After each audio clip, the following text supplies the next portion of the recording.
আল্লাহর ভয় দেখেন কেমন দামি জিনিস। আল্লাহ রাব্বুল আমিনকে যারা ভয় করবি, আল্লাহকে যারা ভয় করার মতন ভয় করবি, আমার ভাইরা দেখেন তাদের দাম আল্লাহ রাব্বুল আমিন কেমন বাড়ায় দেয়। তবে বন্ধু অনুরোধ করে বলবো, কেউ যদি চলে যায় চলে যেতে দিবেন, কারো যাওয়া দিকে কেউ না যান। জীবনের শেষ বয়ান মনে করে বয়ান করছি, এই পাগলের দিকে তাকাইলে আপনি ঠকবেন না বাবা, এই পাগলের সাথে দোয়া করলে আপনি ঠকবেন না। আল্লাহ পাকের দয়ার মেহেরবানির দ্বারা আপনাদের দোয়ার বরকতে মহান রব্বুল আমিন প্রতি বছরের ন্যায় এই বছর গোটা রমজান মাস সোনার মদিনায় রেখেছিলেন। আবার এই তো আগামী মাসের দিকে আরাফাতের ময়দানের উদ্দেশ্যে চলে যাব। আমার বন্ধুগণ, আমার ভাইরা, মিনা মুজদালিফায় আপনাদের জন্য দোয়া করব। মুসাফির মানুষ আল্লাহর ঘরের মেহমান হয়ে দোয়া করব। কার দোয়া কখন কবুল হবে কাহারও জানা নাই। বাজানো গভীর মনোযোগী হয়ে কথাগুলি শোনা চাই। আল্লাহ রব্বুল আমিনকে দেখেন ভয় করলে, ভয় করার মতন ভয় করলে কোরআন কারীমের মাধ্যমে আমি আপনি বাঁচতে পারবো। কোরআন আমাকে আপনাকে বাঁচা দিবে। কেমন বাঁচিয়ে দেয় বন্ধু, কেমন বাঁচিয়ে দেয়। অনেক গুণীধর শিক্ষিত সমাজ ভাইরা আছেন এই দুনিয়ার জমিনের মধ্যে, এই পৃথিবীর বুকে সবচাইতে বড় কলেজ যেটা, আমার বন্ধুগণ ভার্সিটি যেটা, আমার ভাইরা পৃথিবীতে যত কলেজ ভার্সিটি আছে, ওই কলেজ ভার্সিটির মধ্যে হতে অন্যতম একটা ভার্সিটির কথা আমি আপনাদেরকে জানাই।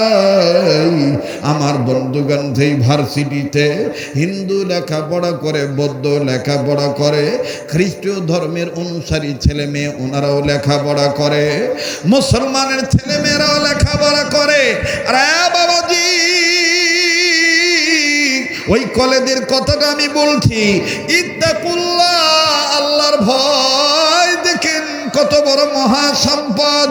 বারবার বলতেছি, সবার জেহেনে এই বয়ান বুঝে আসবে না, এই বয়ান সবাই আমার বন্ধুগণ বুঝতে পারবে না। অবাজান, ওই কলেজের তথ্যটা আমি আপনাদেরকে জানাই।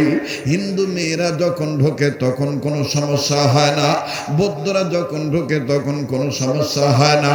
কিন্তু এই কলেজের ভিতরে, ওই কলেজে অধ্যয়নরত লেখাপড়া করনেওয়ালা খ্রিস্টান যে মেয়েগুলো আছে, এই মেয়েদের চলাচল এমন বাজে বিশ্রী, এমনভাবে তারা পোশাক পরিচ্ছদ গ্রহণ করে। আমার বন্ধুগণ, নানান মানুষের ইমান আমলের সমস্যা হয়ে যায়। আমার ভাইরা, আমার বন্ধুগণ, আল্লামা তুকি উসমানী তিনি তার কিতাবের মধ্যে কঠোরে লেখেন, আল্লাহ পাকের ভয় দেখেন কত বড় মর্যাদাশীল, আল্লাহ পাককে ভয় করা কত বড় দামি জিনিস। আমার ভাইরা, আমার বন্ধুরে, চারজন মুসলিম ছেলে, ওই খ্রিস্টান মেয়েটা যখন এই কলেজে প্রবেশ করে, এমন তার নগ্ন পরিবেশের পোশাক, স্টুডেন্ট টিচার সবাই মেয়েটার দিকে তাকায়, কিন্তু মুসলমানদের মধ্যে তিনজন তাকায়, একজন ছেলে তাকায় না। যুবক খেয়াল করে কথাগুলি শোনা চাই। একজন মুসলমান সন্তান তাকায় না, চারজনের মধ্যে তিনজন তাকায়, একজন তাকায় না। কপালে তার নামাজের সেজদার দাগ, দাড়ি তার বড় লম্বা, গায়ে তার সুন্দর সুন্নতি পোশাক। আমার বন্ধুগণ, আমার ভাইরা, পাশের তিনজন ডাক দিয়ে বলতেছেন, ভাইরি, তোর ভিতরে কি কোনো ধরনের কোনো মনসত্ব নাই? তোর ভিতরে কি মানুষের কোনো চিন্তা চেতনা নাই? বলে কেন? বলে আমরা সবাই মেয়েটার দিকে তাকাই, তুমি কেন মেয়েটার দিকে তাকাও না? দেখো না মেয়েটাকে, তার ঈশ্বর কত সুন্দর করে বানিয়েছে। খুব খেয়াল করে শুনবেন বাদান। এবার বন্ধুদের গুতার ঠেলা, বন্ধুদের উস্কানিতে এই মুসলিম ছেলেটা যখন মেয়েটার দিকে তাকাইল, তাকাইয়া আর যখন চোখ ফিরায় না মেয়েটার দিকে যখন একভাবে তাকিয়ে আছে, কিতাবে লেখক লিখে পাশের বন্ধুরা ডাক দিয়ে বলে, কি বে এতক্ষণ দেখতেছ না, এখন দেখে আর চোখ ছড়াইতে পারো না? আমরা কি সাধে বলেছি মেয়েটার চেহারা দেখো, তার রূপটা কত সুন্দর, তার সৌন্দর্যটা কত সুন্দর। ওই মুসলিম ছেলেটা ডাক দিয়ে বললেন, ভাই রে, তোরা মনে করতেছিস আমি তার রূপের সৌন্দর্য দিকে তাকিয়ে বিমোহিত হইয়া অবাক হয়ে তাকিয়ে আছি? না না না না না, ওয়াল্লাহি বিল্লাহি তাল্লাহি, আল্লাহর কসম করে বলি, আমি তার রূপের সৌন্দর্য দেখার পর আমার নজর চলে গেছে আল্লাহ পাকের কোরআনুল কারীমের 114 সূরার মধ্যে সূরা ইউসুফের দিকে আমার নজর চলে গেছে। আল্লাহু আকবার বলে, আরো জোরে কোন আল্লাহু আকবার। আমি কি দোয়া করে দেব? হ্যাঁ, দোয়া করে দেই। ভাইয়েরা কি কোন দোয়া করে দেব? নজর গেছে কোন দিকে? সূরা ইউসুফের দিকে। তো সাথের বন্ধুরা বলতেছে, এখানেও তুই কোরআন নিয়ে আসলি? আর একজন হিংস মেরে টিটকারি করে বলতেছে, ক্ষমতা নাই ভালোবাসার অফার দেওয়ার, ক্ষমতা নাই বিয়ার প্রস্তাব দেওয়ার, এই জন্য এখন আমাদেরকে কোরআন দিয়া বুঝাইতেছে। ছেলেটার ভিতরে একটু রাগ আসলো, বলে কি ক্ষমতা নাই মানে? তোরা যদি ঠিক থাকিস আমি ওকে প্রেমের প্রস্তাব দেব না, বিবাহের প্রস্তাব দেব। ছেলেটা কাছে চলে গেছে, কাছে গেছে, মেয়েটার নাম হলো বিউটি। বলেন কিনা? আবার বলেন কিনা? বিউটি মানে দেখতে একটু সুন্দর, তো বাপে আদর করে তার নাম রাখছে বিউটি, মাও আবার আলাদাভাবে তার নাম রাখছে সুইটি। কথা বুঝেন না? বিউটি আর সুইটি, এটা ওনাদের কথা বাদ দেন। আমাদেরই যদি ছেলে মেয়ে দেখতে একটু ভালো হয়, দেখবেন কোলে নেওয়ার পরে হুশ আক্কেল থাকে না, এরকম করে দোলার ডাক জায়গায় অনেক শুনানে, অনেক ডাডুনে, অনেক টুম্পা টুটু, কথা কয় না। তো এখন ওই বাপের নাম রাখছে বিউটি, মায়ের নাম রাখছে সুইটি। কাছে যায় বলতেছে, হ্যালো বিউটি, তুমি যদি রাজি থাকো আমি তোমাকে বিবাহের প্রস্তাব দিচ্ছি। বিউটি ডাক দিয়ে বলতেছে, আমিও তো তোমারে মনে মনে আগে থেকে পছন্দ করেছি, কেননা তুমি এই কলেজের মধ্যে ফার্স্ট বয়, তোমার রেজাল্ট ভালো, তোমারে দেখতেও ভালো, কিন্তু সমস্যা তো এক জায়গায়, তুমি মুসলমান আমি খ্রিস্টান। ছেলেটা ফট করে বলে ফেলেছে, তুমি যদি রাজি থাকো আমি তোমাকে মুসলমান বানানোর চেষ্টা করে মুসলমান বানিয়ে নিয়ে তারপর বিয়ে করব। সুবহানাল্লাহ বলেন, একটু জোরে কোন সুবহানাল্লাহ। কিন্তু মেয়েটা ডাক দিয়ে বলতেছে, এটা প্রকাশ করে নাই, মেয়ে বলতেছে, হ্যাঁ আমিও রাজি আছি তোমাকে খ্রিস্টান বানায় নিয়ে বিয়ে করব। এখন বলেন তো দেখি জয়লাভ কে করবে, খ্রিস্টান না মুসলমান? একটু কথার হানা বলেন, খ্রিস্টান না মুসলমান? একটু দেরি হইল, মুমিনের গলায় বীজের মালা পরায় দিবে কে? জোরে বলেন কে? ওয়ালা তাহিনু ওয়ালা তাহজানু ওয়া আনতুমুল আ'লাউনা ইন কুনতুম মুমিনিন।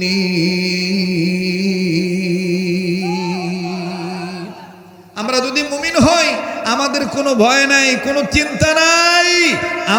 আমাদের গলায় বীজের মালা পরায় দিবে কে? একটু ধৈর্য ধরতে হবে।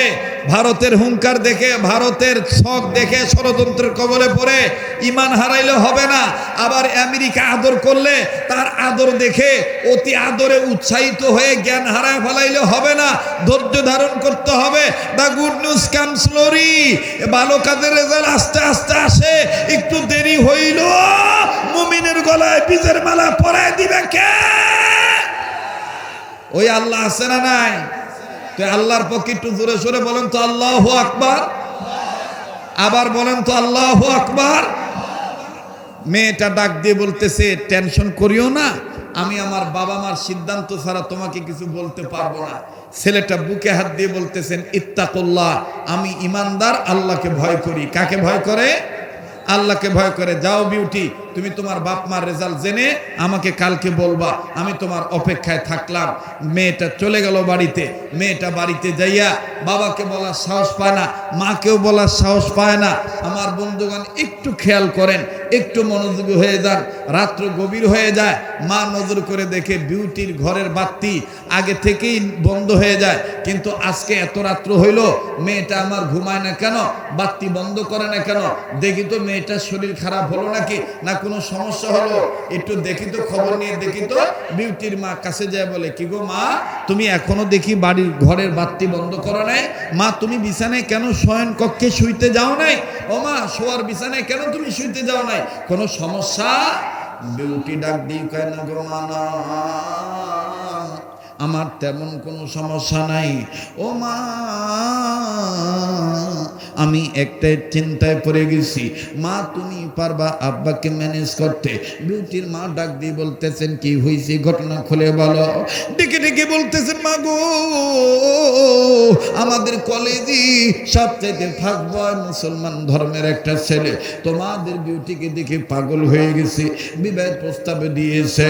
বিউটির মা ডাক দিয়ে বলতেছেন, বেটি, মুসলমানের সাথে খ্রিস্টানের বিয়ে সম্ভব না।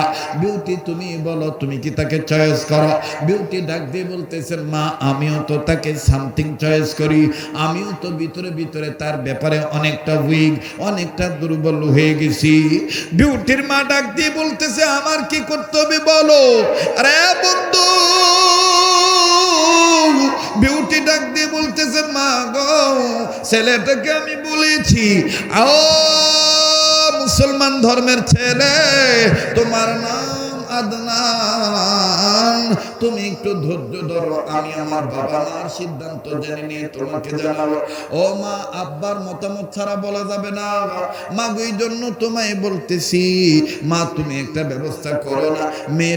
মেয়েটার কথার প্রতি উত্তরে অবাজান ডাক দিয়ে বলতেছেন, মা বিউটি, তুমি টেনশন করো না, আমি তোমার বাবাকে সব ম্যানেজ করতেছি, তোমার বাবাকে আমি বুঝিয়ে বলতেছি।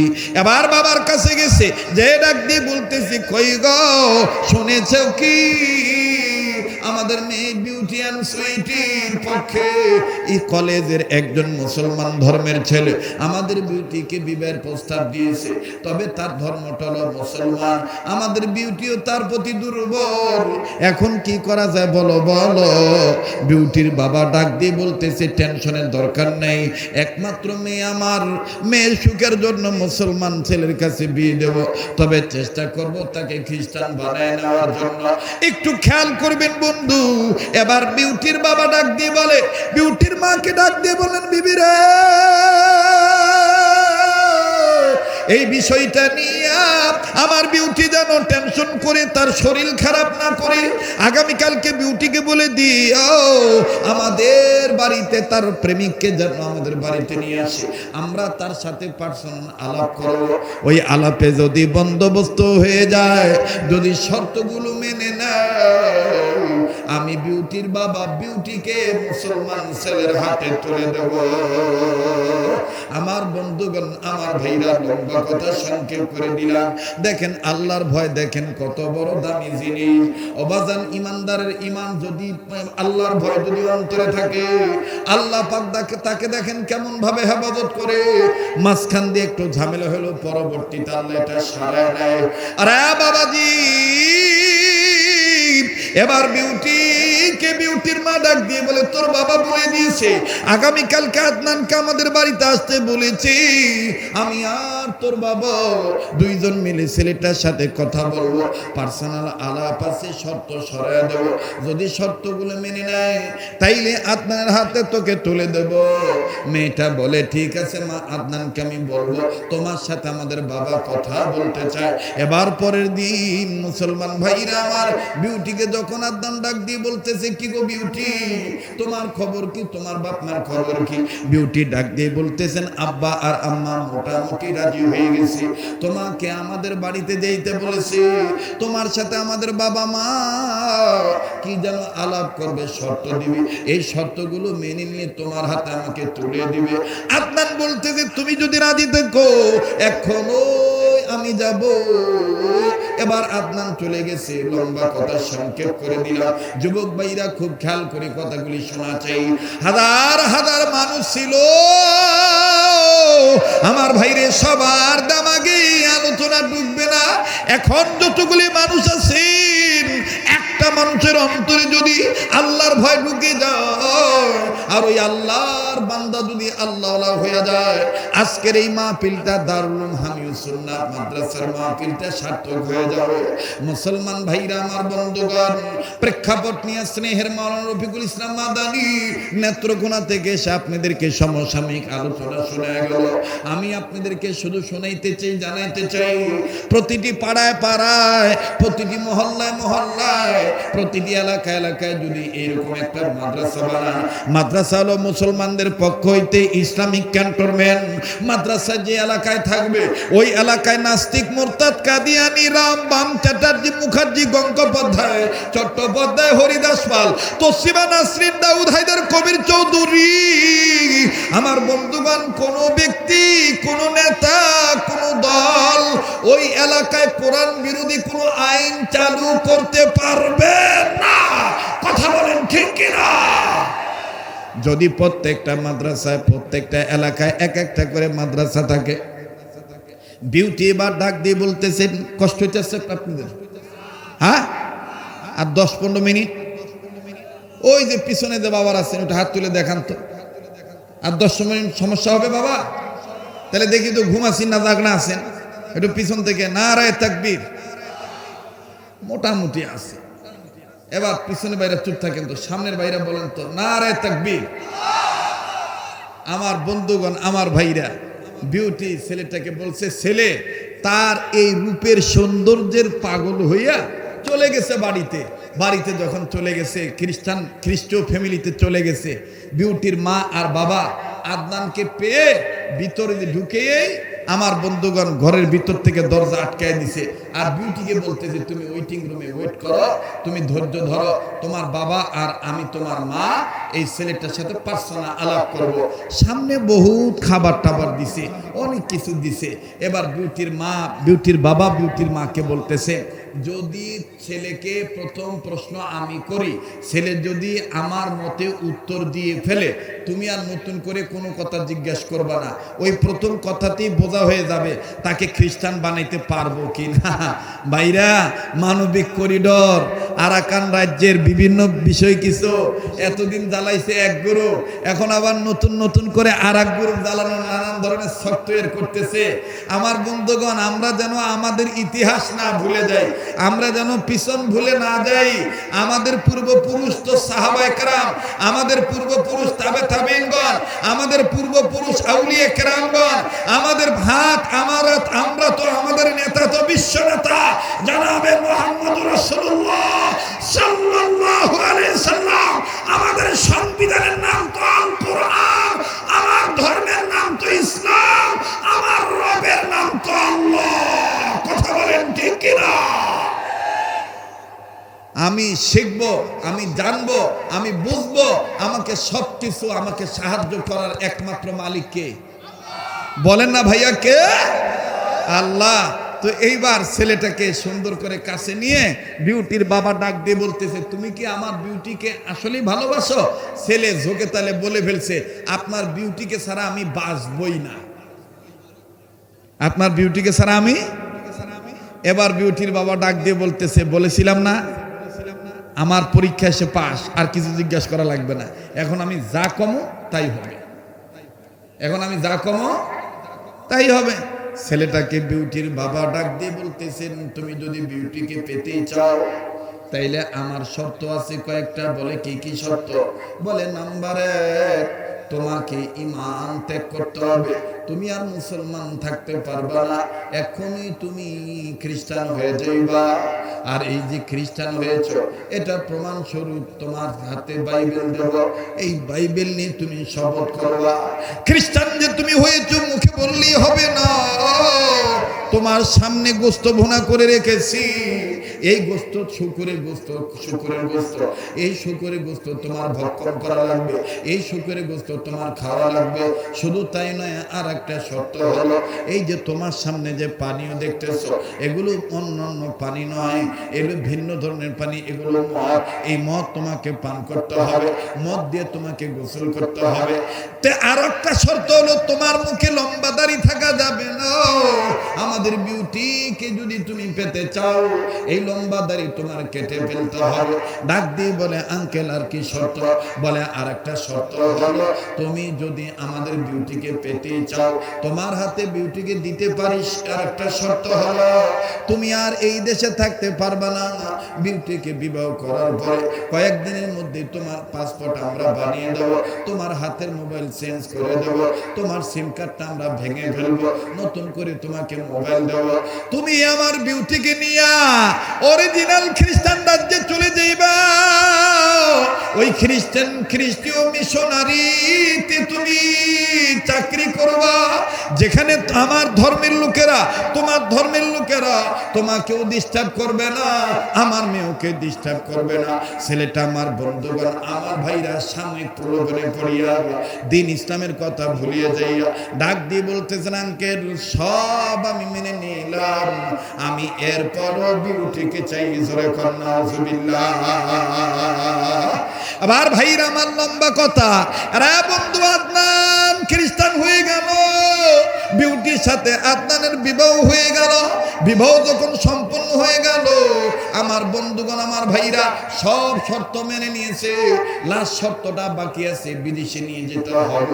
বিদেশে যাওয়ার আগে পাসপোর্ট, ভিসা সব রেডি। আমার বন্ধুগণ, ফ্লাইটের ডেটও রেডি। হঠাৎ করে বিউটির বাবা ডাক দিয়ে বলে, তোমার হাজবেন্ডকে নিয়ে দূর দেশে যাইতে হবে, এই শর্তটা এখন বাকি আছে। তোমার হাজবেন্ডকে নিয়ে এখন বিদেশে যাইতে হবে, খ্রিস্টান রাজ্যে পাঠাবো, খ্রিস্টীয় মিশনারিতে সে চাকরি করবে। সেখানে গেলে আর মুসলমানরা তাকে ডিস্টার্ব করতে পারবে না। এবার বিউটির কাছে যা ডাক দিয়ে বলতেছেন, স্বামী আমার বাবাকে যতগুলি ওয়াদা দেওয়া, এর মধ্যে শেষ ওয়াদা হলো আমাকে নিয়ে বিদেশে বিরাজ্যে যাইতে হবে, খ্রিস্টান রাজ্যে যাইতে হবে। এই যে বাবা বিমানের টিকিট রেডি করছে, এত তারিখে অমুক এতটা সময় তোমার আমার ফ্লাইট। এখন আমি তোমায় বলতে চাই, তুমি তো তোমার বাপ মার কাছ থেকে বিদায় নিয়ে আসো নাই, তুমি তো মেচে ব্যাচেলর রুমে থাকতাম। তোমার কি কোনো প্রয়োজনীয় কাগজপত্র, কাপড় চোপড় আছে নাকি? তাইলে তুমি জলদি করে নিয়ে আসো, তুমি তোমার সামানা গুছাও, গুছিয়ে আমার সাথে তুমি চলো, বাবার কাছে দাও, শর্ত পূরণ হয়ে যাবে। ছেলেটা ডাক দিয়ে বলতেছেন, মিস বিউটি, আমি আমার ব্যাচেলর রুমে শুধু যাব, এইভাবে মা বাবার কাছে যাওয়া যাবে না, এলাকার মহল্লার কাছে যাওয়া যাবে না। মহল্লার মানুষ আমাকে দেখলে জুতা পেটা করবে, মহল্লার মানুষ আমাকে দেখলে সি করবে। ইমাম সাহেব ওলামাদের সাথে আমার সম্পর্ক, তারা আমাকে দেখে ঘৃণা করবে, তারা মনে কষ্ট পাবে। অতএব আমি আর বাড়িতে যাব না, আমি যাব আমার মেসের রুমে। আমি যেই রুমে থাকতাম ওই রুমে আমার কিছু কাগজপত্র আছে, আমার কাপড় চোপড় আছে। খুব খেয়াল করে শুনবেন বাদান। এবার আদনান নিজ রুমে চলে গেল। আমার বন্ধুগণ, ঘরের দরজা তালা খুললো, তালা খুলিয়া নিজের কাপড় চোপড়, প্রয়োজনীয় কাগজপত্র যা আছে গুছাইলো। গুছায় যখন ব্যাগের মধ্যে ভরলো, সর্বশেষ ঘরের মধ্যে একটু ইনকোয়ারি করতেছে, অভিযান চালাইলো, প্রয়োজনীয় কিছু ছাড়া পড়লো কিনা। আমার বন্ধুগণ, তার মনেও নাই, তার মনেও নাই, তার মনেও নাই। পশ্চিম দক্ষিণ কর্নারে নিয়মিত ফজর নামাজ পড়ার পরে আল্লাহ পাকের যে কালামে হাকিম তেলাওয়াত করতেন, সূরা ইয়াসিন তেলাওয়াত করতেন, ওই দক্ষিণ পশ্চিম কর্নারে পর্দা দিয়ে ঢেকে রাখা তার নিজ হাতে আল্লাহর কালাম, আল্লাহু আকবার। ওই পর্দাটা যখন সরাইলো, পর্দা সরানোর পর নজর করে দেখে আল্লাহ পাকের কোরআন, পবিত্র কালামে পাক দেখা দাও। এবার আমার বন্ধুগণ, আমার ভাইরা, এই আদনান ছেলেটা ডাক দিয়ে বলতেছে, নব্য খ্রিস্টান ছেলেটা ডাক দিয়ে বলতেছে, আমার দিকে তাকায় থেকে আর লাভ নাই, আমি না নাপাক হয়ে গেছি, আমি খ্রিস্টান হয়ে গেছি, আমি দাড়ি কেটে ফেলেছি, আমি বেঈমান হয়ে গেছি, আমি বিবাহ করে ফেলেছি বিউটিকে, আমি খ্রিস্টান হয়ে গেছি, আমার দিকে তাকিয়ে থেকে আল্লাহ নাই। যখন সে উপর্যুপরি নিজের পক্ষ থেকে কোরআনকে শুনে শুনে এই ধরনের কথা বলি, আল্লাহ পাক কোরআনের জবান খুলে দিলেন। আল্লাহু আকবার। আমার বন্ধুগণ, আল্লামা তুসমানি লেখেন, ওই কোরআনের থেকে আওয়াজ আসতেছে, কোরআন আদনানকে উদ্দেশ্য করে বলতেছে, আমারে তুমি নিয়ে চলো বিপদে, আমি কোরআনই তোমার কল্যাণে আসব। আল্লাহু আকবার বলে। আমার বন্ধুগণ, মুসলমানের কোরআন উপকারী নাকি অউপকারী? বলেন, মুসলমানদের জন্য কোরআন ভালো না খারাপ? আবার বলেন, ভালো না খারাপ? এই কোরআনের দিকে আসলে, এই কোরআনের দিকে আগায় আসলে, এই কোরআনের শিক্ষা দীক্ষা ছেলে মেয়েকে দিলে আল্লাহ পাক মা বাবার গুনাহগুলি মাফ করে দেয়, সমাজের মানুষকে ভালো রাখে। দেখেন বাজান, কি হইল আমি বলতেছি, আদনান যখন শুনতেছে কোরআন তাকে উদ্দেশ্য করে বলতেছে, লা তাকুনাতু মির রাহমাতিল্লাহ।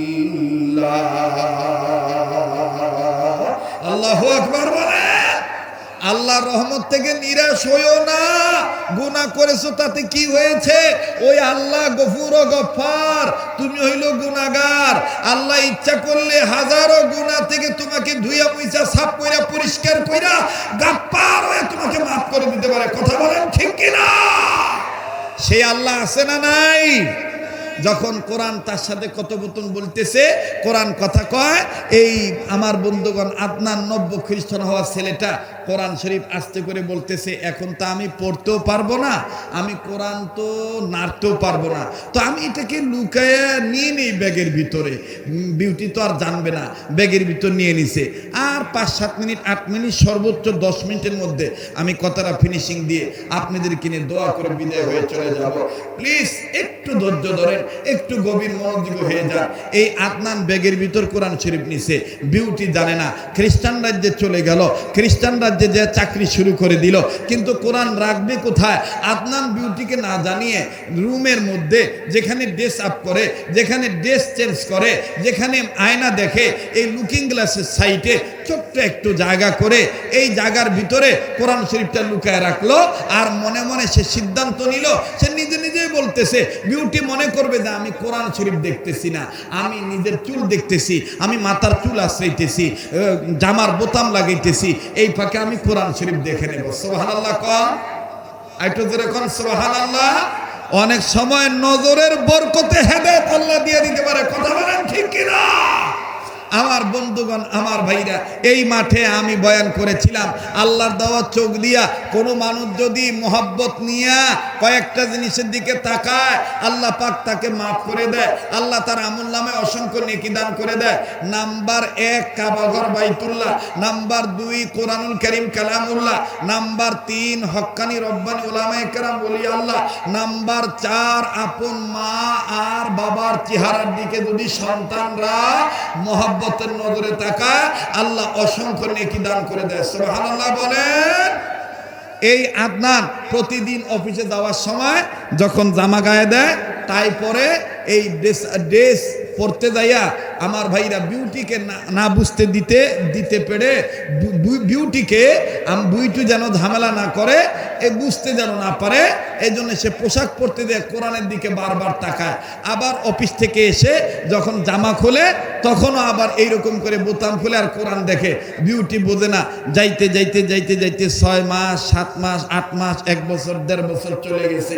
1.5 বছরের মাথায় এই বিউটি জানেই না, বাড়ির কেউ জানে না যে খ্রিস্টান বাড়িতে আল্লাহ পাকের কোরআন, মুসলমানদের ধর্মীয় গ্রন্থ পবিত্র কোরআনুল কারীম এই বাড়িতে আছে। একদিন কি হলো, আমার বন্ধুগণ, লেখক তার কিতাবের মধ্যে লেখে, বাড়ির গৃহচারিকার মাধ্যমে বিউটি সিদ্ধান্ত নিল, আজকে সমস্ত বাড়ির সব ঘরগুলো আমি পরিষ্কার করব, সব ঘর পরিষ্কার করব, কোনা কাঞ্চিতে যা আছে মাকড়সার জাল, এই ধুলাবালি সব জেনে মুছে সাফ করব। এবার এই সাফ করতে যাওয়ার সময় গৃহ পরিচারিকা কাদের বুয়া নজরে দেখতে পারলো যে আল্লাহ পাকের মুসলমানদের ধর্মের পবিত্র গ্রন্থ আল কোরআন দেখা যায়। আমার বন্ধুগণ, এই গৃহ পরিচারিকা কাদের বুয়া চিৎকার দিয়া বাড়িঘর গরম করে ফেললো। হায় সর্বনাশ, মুসলমানদের এই কোরআন শরীফ এখানে আনলো কে? আসলো কিভাবে? কে আনলো? বিউটি বলতেছে, চিল্লাইতেছে কেন? বলে এই দেখেন, এই দেখেন, আয়নার কাছে, আয়নার পিছনে কোরআন শরীফ দেখা যায়। এটা কে আনলো? বিউটি বলতেছে, বুঝতে পারছি এটা অন্য কেউ আনে নাই, এটা আনছে সম্ভবত আদনান।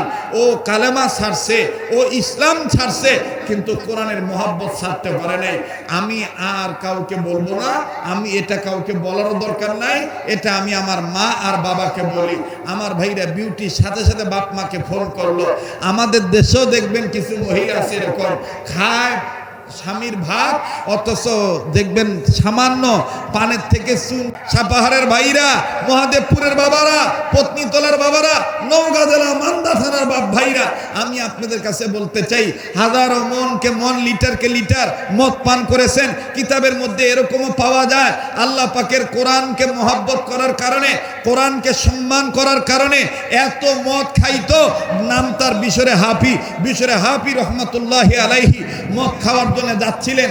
আমার ভাইরা মায়ের কাছ থেকে খুব যন্ত্রণা দিয়ে মার কাছ থেকে টাকা নিয়েছেন, আজকে বন্ধু বান্ধব নিয়ে মদ খাবে। যাওয়ার পথে প্রতিমধ্যে নজর করে দেখে কোরআনের একটি আয়াতের টুকরা, বিসমিল্লাহির রহমানির রহিম, কাগজের টুকরাটা রাস্তায় পড়ে আছে।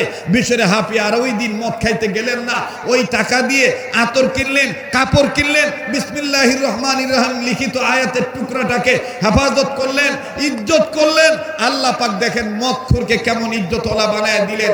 আমার ভাইরা এই কাপড়ের টুকরা দিয়ে পেঁচিয়ে বিসমিল্লাহির রহমানির রহিম লিখিত আয়াতের টুকরাটা মাথাত করে নিয়ে এসে মাকে ডাক দিয়ে বলতেছেন, মা গো, ও মা, আমি একটু গোসল করে আসি, আমাদের ঘরে তো তাক নাই, আমি সারা রাত আল্লাহর কাছে কোরআনের আয়াতের টুকরাটা বিসমিল্লাহির রহমানির রহিম মাথায় নিয়ে আল্লাহর কাছে মাপ চাবো, আল্লাহ যেন আমাকে মাফ করে দেয়। মা সাথে সাথে বলতেছেন, আল্লাহ তুমি মনে হয় আমার বেটা কবুল করছো।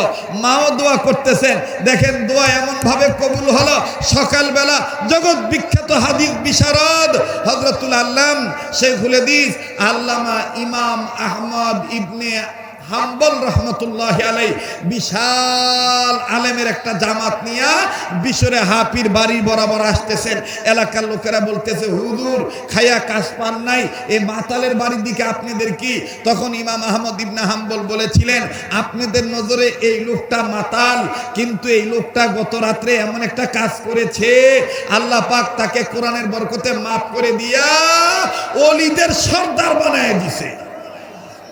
তো কয়াস এলাকা আমি আসতেছিলাম, ছাত্রা এলাকা, আমি জিজ্ঞেস করতেছি, গাবতলী হাটের রোডে বরাবর ঢুকে গেছি আর কি। তো যাই নাই, ওই সালালপুর না কি করে, সালালপুর পাওয়ার আগেই আমি এক চ্যাংড়াক জিজ্ঞেস করতেছি, এ বা মাহফিল কোন দিক রে, গাড়ি ঢুকবে? তো ওই শুনে নাই, না শুনে বলতেছে, হুজুর হা সর্বনাশ, হুজুর গাড়ি তো ঢুকবে না, হুজুর গাড়ি তো দূরে থোয়া লাগবে। তো এইভাবে বলতে বলতে আমি বলতেছি যে এটা কোন দিকে? আসছে তো একের অধিকবার, আমি তো চিনি, তারপর ওকে জিজ্ঞেস করছি। ও বলতেছে, যতই চেষ্টা করেন হুজুর গাড়ি ঢুকবে না। পল্লী গা হুজুর, আচ্ছা তো তোরা মাহফিলে যাস না কেন? তোরা মাহফিলে যাবি না? কয় হুজুর এই গাড়ি ঘোড়া যায় না দেখেন, পল্লী গা আমরাও যাই। ভাইয়া এই কয়াস এলাকা পল্লীগা হতে পারে, কিন্তু এই কয়াসের মতন এলাকায় দারুল উলুম হামিউস সুন্নাহ মাদ্রাসা হয়েছে। এই ছোট্ট একটা মাদ্রাসার উসিলায়, এই ছোট্ট একটা প্রতিষ্ঠানের উসিলায় অত্র এলাকার কবরওয়ালাদের কবর আযাব আল্লাহ মাফ করে দিতে পারে, কম দামি মানুষকে আল্লাহ দামি বানায় দিতে পারে, শুধুমাত্র একমাত্র কোরআনের উসিলায়। কথা বলেন ঠিক কিনা? এই দারুল উলুম হামিউস সুন্নাহ মাদ্রাসা যদি না হয়তো আমি আব্দুল খালেক শরীয়তপুরি এখানে আসতে পারতাম না। এই মাজলুম, কারাবন্দি, কারা নির্যাতিত আলেমে দ্বীন রফিকুল ইসলাম মাদানিও আজকে এখানে আসতো না। এই মাদ্রাসার উসিলা আসছে। কথা বলেন ঠিক কিনা? তো এই মাদ্রাসায় কোরআন পড়ানো হয় কি হয় না? যারা বলেন হয় কি হয় না? তো ওই আদনান কোরআন শরীফের কাছে গেছে, যে ডাস্টবিন থেকে কোরআন তুলছে, তুলে নিজের গায়ের পোশাক দিয়ে কোরআন শরীফের ময়লা পরিষ্কার করতেছে। আল্লাহ পাকের কোরআন আল্লাহকে ডাক দিয়ে বলতেছেন, আল্লাহ তুমি কি পারো না মাবুদ, আমি কোরআনের গায়ের ময়লা যেহেতু আদনান তার গায়ের দামি কাপড় দিয়ে মুছিয়ে দিতেছি, আল্লাহ গো তোমার রহমতি বরকতি পানি দিয়ে কি তুমি পারো না আদনানকে মাফ করে দিতে? আরে বাবাজি, সত্যিকারের মুসলমান না হয়ে মৃত্যুবরণ করা যাবে না। দেখেন তারপরে কি হলো আমি বলবো। এবার আদনান কোরআন শরীফ বুকে নিয়ে যখন নিজের গৃহের দিকে আসলো, বিউটি গেটের কাছে দাঁড়ায় ডাক দিয়ে বলতেছেন, খামোশ হও, একবারে চুপ ওই জায়গায় দাঁড়িয়ে যাও, আর তুমি কোরআন নিয়ে এই বাড়িতে ঢুকতে পারবা না। আমার বাবা মা বলে দিয়েছে এই বাড়িতে কোরআন থাকলে তোমার জায়গা হবে না। আদনান এবার ডাক দিয়ে বলতেছেন, বিউটিরা, আরে বিউটি, তোর বাবাকে সাক্ষী রেখে আমি বাইবেল ধরে আমি ওয়াদা করেছিলাম, তওবা করেছিলাম, আমি দীক্ষাপ্রমি শপথ গ্রহণ করে আমি ইসলাম ধর্ম ত্যাগ করেছিলাম। আজকে যেহেতু তোর বাবা মা বলে দিয়েছে কোরআন এই বাড়িতে জায়গা পাবে না, যা তোকে সাক্ষী রেখে আল্লাহর কোরআনের উপর হাত রেখে বলে দিলাম, আমি আর খ্রিস্টান থাকবো না, আমি মুসলমান হয়ে গেলাম। আওয়াজ দিয়ে বলেন না সুবহানাল্লাহ। এবার ভাইরা আমার, আদনান দেখেন আমার বন্ধুগণ, এই মুসলমানের ঘোষণা যখন দিয়ে দিল, বিউটির ভিতরে থেকে দরজা লাগিয়ে দিল, তোমার মুখ আর আমি দেখবো না, আমি 2-4-5 মিনিটের ছোট্ট একটা আবদার করব, যেই হাতটা দিয়ে বারবার কাবা ধরি আল্লাহ ওয়ালাদের হাতের সাথে লাগানো, আপনাদের আত্মার আত্মীয় রক্তের ভক্ত হইয়া আমি আপনাদের কাছে বলতে চাই, এই তো আবার কয়েকদিন পর চলে যাব, আপনাদেরকে নিয়ে দোয়া করব। আরে ভাইয়া, হাজার হাজার মানুষ ছিল, কত শত মানুষ নিজ নিজ প্রয়োজনে চলে গেছে উঠিয়া, আপনারা বসে আছেন গো, আপনাদের মা বাপ আপনাদের জন্য দোয়া করেছে, আপনাদের মা বাপ আপনাদের মা আপনাদের গর্বে নিয়া কোরআন তেলাওয়াত করেছিল, আর এই নেক কাজের বরকতে আপনি এখানে বসে পড়েছেন। অতএব বাদান শেষ ভালো তার সব ভালো তার, এই নিয়ত করে আমি দেখতে চাই আমার সাথে এই কাবা ধরা হাতের সাথে ছাত্র ভাইরা, যুবক বন্ধুরা, মুরব্বী বাবারা, ব্যবসায়ীরা আমার সাথে দোয়া করে যাবেন। শেষ সময়ে কার কার নিয়ত আছে একটু হাত তুলে দেখে আমাকে সহযোগিতা করেন। নারে তাকবীর, নারে তাকবীর। আরে বাবাজি, ওয়াদা করেছেন দোয়া করে যাবেন, আমি দোয়া করব। মুসাফির মানুষ, আমি আসতেই চাইছিলাম না, কিন্তু কয়াসগ্রাম নিয়ামতপুরবাসীর সাথে, গাবতলী হাট এলাকার মানুষের সাথে, আমার বন্ধুরি ভাবিচা ইউনিয়নের পরিষদের মানুষের সাথে, নিয়ামতপুর থানার মানুষের সাথে, নওগাঁ জেলার মানুষের সাথে আমার অন্তরের একটা মহব্বত আছে। এই জন্য বাজানো শুধুমাত্র দেখা করার জন্য আসছি, বাহবা নেওয়ার জন্য আসি নাই। দোয়া করব, দোয়া করি, দোয়া চাই। তবে রে বাজার, আবার বলি, কেউ যদি চলে যায় চলে যেতে দিবেন। আমি মুসাফির মানুষ, আমার স্নেহের মাওলানা রফিকুল ইসলাম মাদানী ওয়াজ করার আগে, খুতবা দেওয়ার আগে আপনাদের কাছে মাদ্রাসার পক্ষে জালসার জন্য, তাফসীর মাহফিলের জন্য আমার বন্ধুরি স্বেচ্ছাসেবকদেরকে পাঠিয়ে দিয়ে একটা করে ব্যাগ পাঠিয়ে দিয়েছিলেন। আমি আপনাদের কাছে ছোট্ট একটা আবদার করব, বলেন তো দেখি, যে কোরআনুল কারীম আমার বন্ধুগণ কোরআনের মাধ্যমে আল্লাহ ভয় করার গুণ অর্জন করতে বললেন, সত্যিকারের মুসলমান না হয়ে মৃত্যুবরণ করা যাবে না। যেই কোরআনে আল্লাহ পাক এই নির্দেশ দিলেন, বলেন তো দেখি নিয়ামতপুরের বাবারা, ভাইরা, এই কোরআনুল কারীমের পারার সংখ্যা কত পারা? আবার একটু বলেন না কত পারা? এই 30 পারা কোরআন শরীফকে মহব্বত করে আজকের এই ময়দানে সূচনা লগ্নে যারা বলছেন ছাপ্পা মারবেন কোরআনে, ছাপ্পা মারবেন কোরআনের পক্ষের লোকদেরকে, আজকে আমার বন্ধুগণ, আমার বাবাদের একটু প্রমাণ করবেন আল্লাহ পাকের কোরআনের পক্ষে এক পারা কোরআনকে মহব্বত করে 1000 1000 টাকা 500 খান টাকা হইল আমি মুসাফির হাতে দিবেন বাবা, না পারলে না দিবেন, কিন্তু চলে যাবেন না। আসেননি কোনো ব্যবসায়ী, কোন চাকরিজীবী? ও বন্ধুরে, নিয়ামতপুরের অনেক ছেলেরা বিদেশে আছে, প্রবাসী জীবনে আছে, আল্লাহ পাক তাদের আয় রোজগারে বরকত দিয়ে দিবে। একটু নিয়ত করে বাজান আপনি কোরআনের পক্ষে দিবেন। 30 পারা কোরআনকে মহব্বত করেন। কোন কোন ভাই দেখতে চাই বাজান মা বাবা দরদি সন্তান হইয়া মার নামে বাবার নামে 1000 টাকা 500 খান টাকা একটা নিয়ত করে, হুজুর আমি এক পারার পক্ষে আমি নিয়ত করে দান করলাম, আপনি আমার জন্য দোয়া করবেন, আল্লাহ রাব্বুল আলামিন কবুল করবেন ইনশাআল্লাহ। শুরু লগ্নে আপনারা 10 টাকা 5 টাকা দিয়েছেন, এটা আপনাদের ব্যক্তিগত ব্যাপার। আমি আপনার ভালোবাসা নিয়ে, আন্তরিকতার দাবি নিয়ে আপনাদের কাছে আবদার করলাম, হাজী সাহেবগণ, ব্যবসায়ীগণ, চাকরিজীবীগণ, ও ফসলাবাদী ফসলাবাদী ফলনকৃত আমার বাব্বাইরা, যারা আবাদি ফসল ফলান গো, আল্লাহর রহমতে মন কেমন ধান আপনার ঘরে তোলেন। এই মাদ্রাসার পক্ষে, দারুল হামিদ সুন্নাহ মাদ্রাসার পক্ষে 1000 টাকা 500 খান টাকা দেওয়ার মতন কোন বন্ধু আছেন একটু দেখাবেন, আল্লাহ রাব্বুল আলামিন কবুল করবেন ইনশাআল্লাহ। লা ইলাহা ইল্লাল্লাহ, জোরে লা ইলাহা। যারা দাঁড়িয়ে আছেন বসেন, দোয়া হয়ে যাবে, আমি জাস্ট একটু শরীক থাকতে বলেছি। আসেননি কোন যুবক বন্ধু একটা নিয়ত করে, ভাই যান কত টাকা পয়সা কত টাকা নষ্ট হয়ে যায়, আয় আল্লাহ আপনার গোলাম মাশাআল্লাহ রব্বে কাবা, ইয়া আল্লাহ তোমার গোলামরা যে যে নিয়ত করে দান করবে গো আল্লাহ, তাদের নিয়তগুলোকে তুমি পূরণ করে দিও আল্লাহ, তাদের নিয়তগুলোকে তুমি স্বচ্ছ করে দিও, হায়াতের মধ্যে বরকত দিয়ে দিও। কি এটা? সভাপতি মোজারুল ইসলাম, SA ট্রেডার্স, নিয়ামতপুর, 20,000 টাকা জোরে কর মারহাবা। হ্যাঁ থামেন, নারায়ে তাকবীর। আল্লাহ মুজারুল ইসলাম ভাইয়ের দানকে আপনি কবুল করে নেন, ব্যবসা বাণিজ্যে বরকত দিয়ে দেন। সহসভাপতি সুলতানুল আরিফিন গ্রামের সন্তান, 50,000 টাকা জোরে কর মারহাবা। সহসভাপতি মাওলানা আশরাফুল, মাওলানা আশরাফ। আবার আদনান, আমার বন্ধুগণ আর নিজের গৃহে ঢুকলেন না, ওই অবস্থায় যখন মুসলমান হয়ে গেলেন, চলে গেলেন নিজের বাড়ির দিকে, নিজের দেশে নিজে চলে গেল।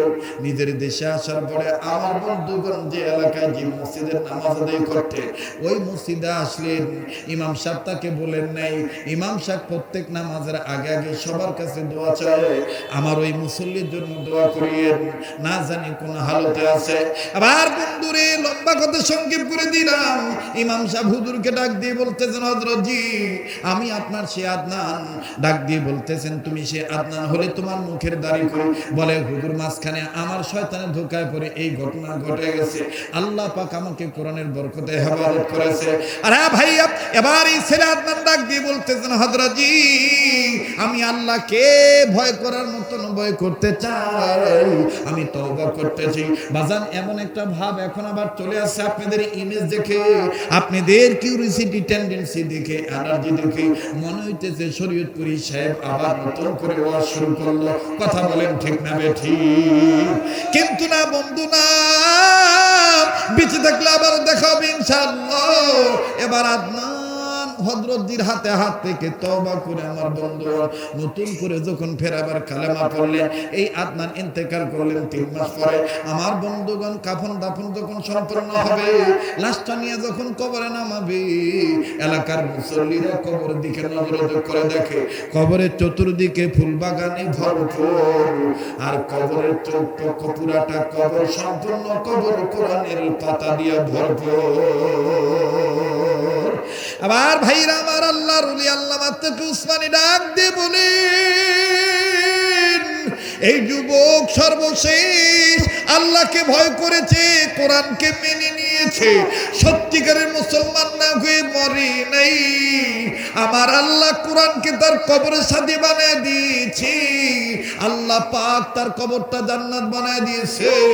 দুনিয়ার সব যুবক যুবতীরা যদি এইরকম কোরআনকে মেনে নেয়, আল্লাহকে ভয় করার মতন ভয় করে, সত্যিকারের মুসলমান না হয়ে যদি মৃত্যুবরণ করে না, সত্যিকারের মুসলমান হয়ে যদি মৃত্যুবরণ করে, তাহলে সব মুসলমান নারীর ঠিকানা হবে ফাইনাল জান্নাতা হিয়াল মাওয়া, জান্নাত ঠিকানা হয়ে যাবে।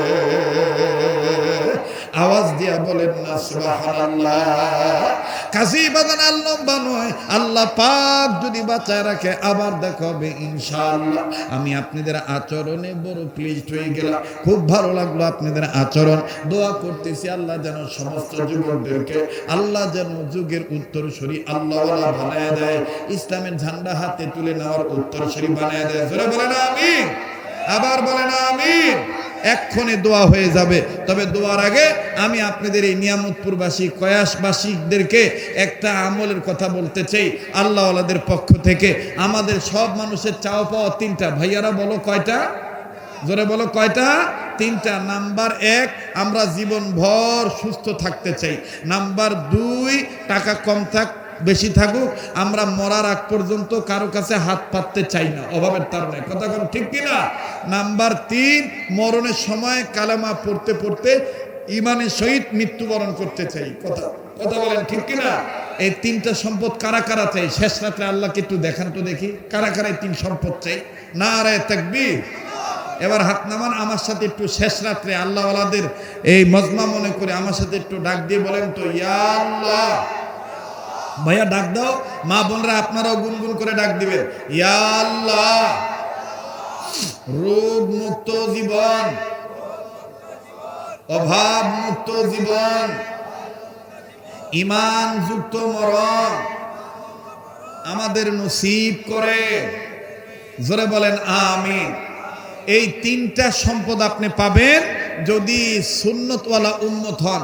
সব সুন্নতি গুরুত্বপূর্ণ, তবে উম্মতের হক্কানি উলামায়ে কেরাম বলেন যে বিশেষ করে এই 3টা সম্পদ আপনি পাবেন। ও মুসলমান ভাইয়েরা, মা বাবারা একটু খেয়াল করে কথাগুলি শুনতে হবে। আবু দাউদ শরীফের হাদিস, রাসূল সাল্লাল্লাহু আলাইহি সাল্লাম বলেন, আমার কোন উম্মত যদি খানা খাওয়ার আগে পরে 2 হাত কবজি পর্যন্ত ধৌত করে, বলেন কয় হাত? কোন পর্যন্ত? কবজি পর্যন্ত। কখন? খানা খাওয়ার আগে এবং পরে।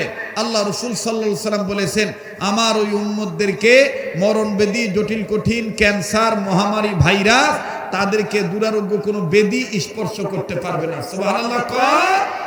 নাম্বার 2, তাদের যদি ঋণ থেকে থাকে, এই সুন্নতের বরকতে আল্লাহ তাআলা গায়বী নুসরত দ্বারা তাদেরকে ঋণ পরিশোধ করার ব্যবস্থা করে দিবেন। সুবহানাল্লাহ।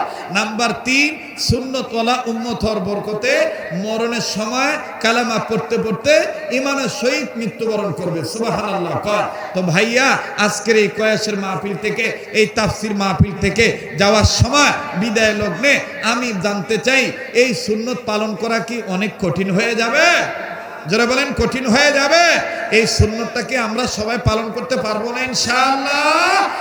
মনে থাকলে একটু বোঝার জন্য, মনে রাখার জন্য, কষ্ট না হলে আবার বলেন তো, কয় হাত, কোন পর্যন্ত, কখন? খানা খাওয়ার আগে এবং পরে। আজকে থেকে নিজে মানবো, বাচ্চাদেরকে সুন্নতের উপর আমল করাবো এবং যেখানে সময় পাবো তাবলীগ করব ইনশাআল্লাহ।